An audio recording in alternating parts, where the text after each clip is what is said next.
Good morning, student. This is 8th class. I am Joginder Kumar.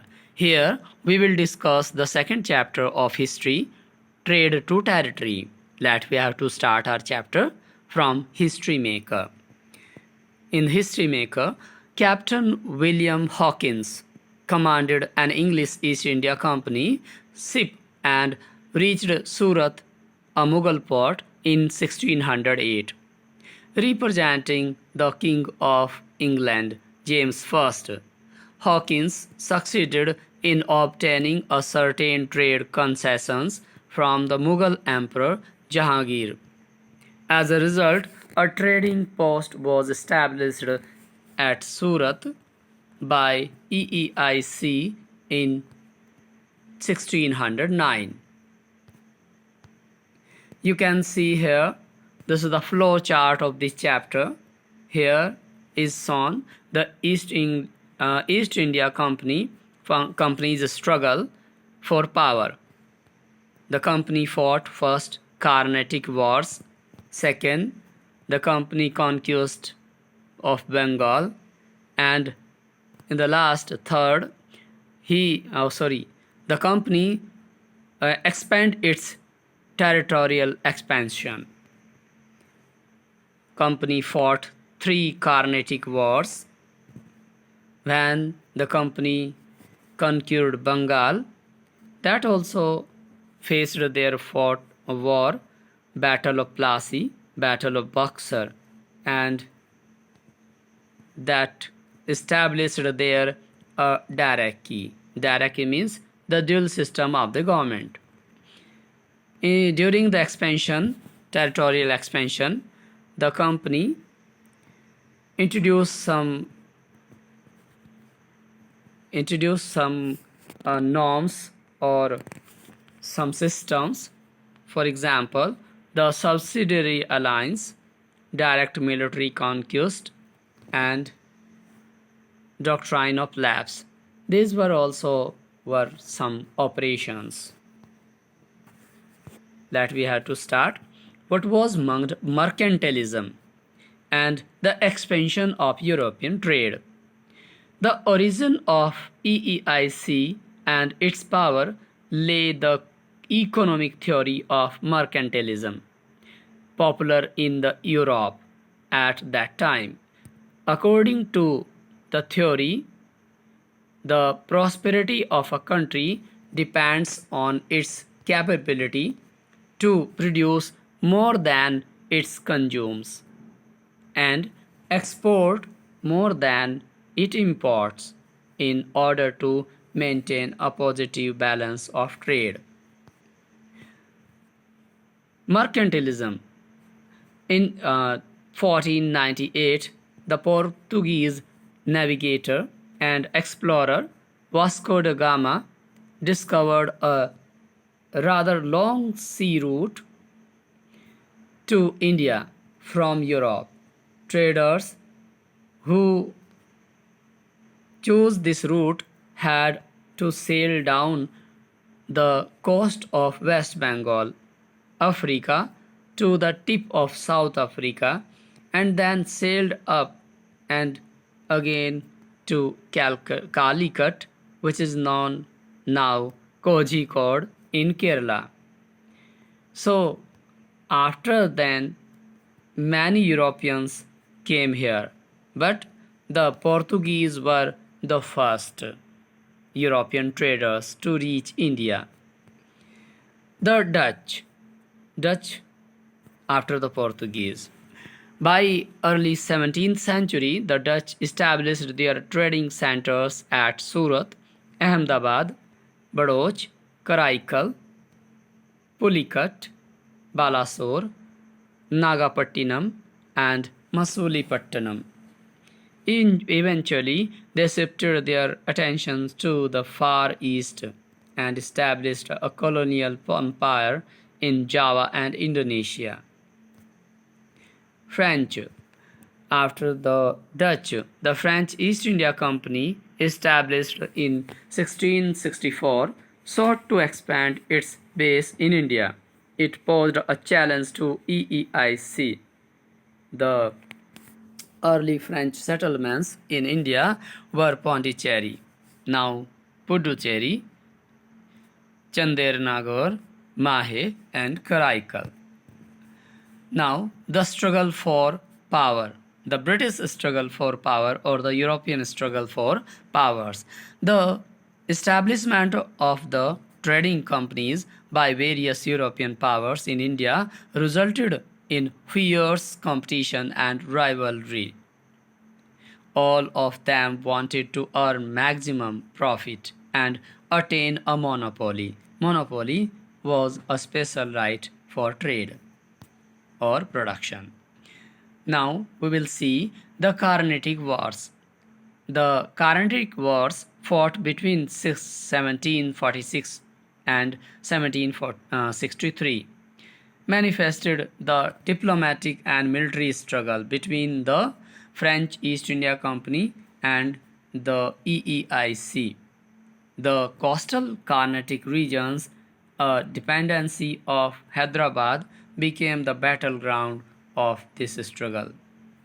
In the First Carnatic War, which was fought 1746 to 48, the Carnatic War had its origin in Europe.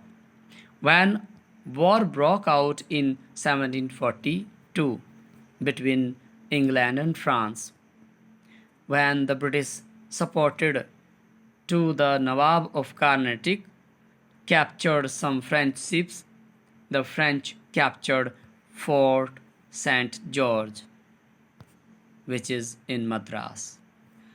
You can see here the Treaty of Aix-la-Chapelle, 1748, ended the First Carnatic War.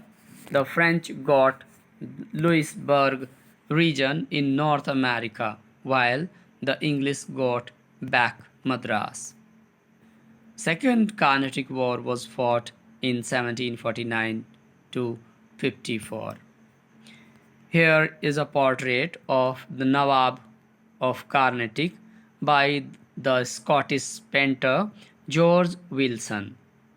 These were the oil paintings, and truly likes the real pictures. You can see here, this is the map of India, factories and the agencies of the European companies in India. This is the 18th century's map. You can see here Delhi, Ajmer, Pune, Patna, Cambay, Baroda, Surat, Salseri, Golconda, and here is given index. The blue circle color is shown by the English, French in a square, red color in a triangle, Portuguese are shown, or in a green triangle, Dutch were shown, and Danish also here is shown, Danish. Now, the Third Carnatic War concluded with the signing of the Treaty of Paris in 1763. As per the terms of this treaty, Chandarnagar and the Pondicherry were returned to France, and the French were allowed to have factories in India, but they were stopped from fortifying them.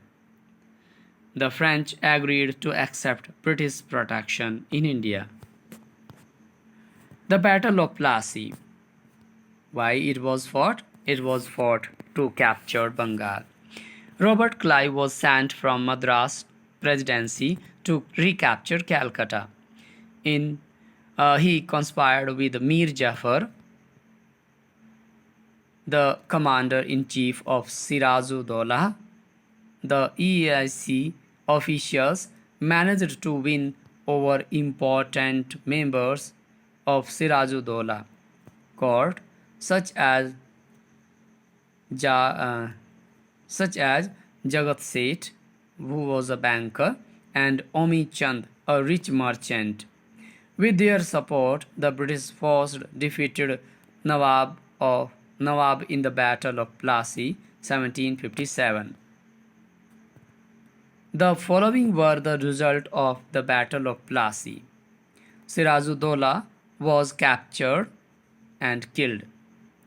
As EEIC official had promised, Mir Jafar became the puppet Nawab of Bengal.